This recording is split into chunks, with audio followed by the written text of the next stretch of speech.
ownership. There's no such thing. There should be nobody should own anything. Common owners, common property. Okay, Nobody should own anything. So you support communism? Yes. What do you fucking think, dude? Do you understand who you're talking with here? Yes.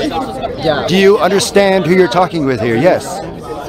Do you understand? Yes. I am a fucking communist. Okay? And I don't fucking like little pissants like you coming into my fucking city, posting all your nationalist bullshit, and your hatred of fucking women.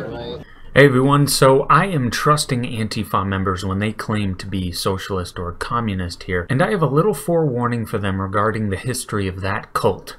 Your friends will likely become your enemies. The history of communism is filled to the brim of backstabbing, murder, genocide, assassinations, and treachery.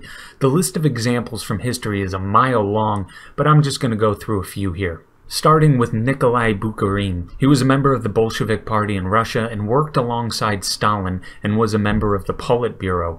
He once stated in a pamphlet that, quote, "We asked for freedom of the press, thought, and civil liberties in the past because we were in the opposition and needed these liberties to conquer. Now that we have conquered, there is no longer any need for such civil liberties," end quote. Later on, Stalin had him executed during the Great Purge for, ironically, confiding to friends that he no longer was a big fan of Stalin.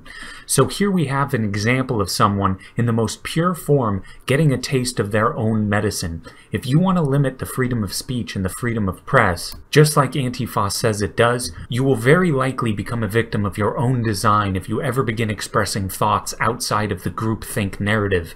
And by the way, as far as Nikolai Bukharin goes, Ludwig von Mises once fairly pointed out that had Bukharin lived in the United States, where speech is protected, he would have likely been alive far longer than he lived in the cesspool he helped to create. So moving on, how about the Bolsheviks and the Mensheviks, both Russian socialist parties unable to mend differences, which resulted in unbelievable bloodshed and the Bolsheviks coming out on top.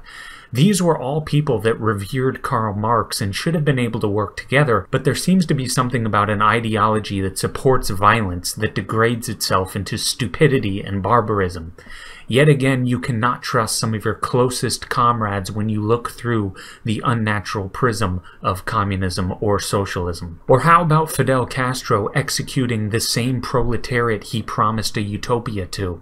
Even if you are supposed to be the recipient of rewards from the revolution, you can expect to be executed if you make one false step.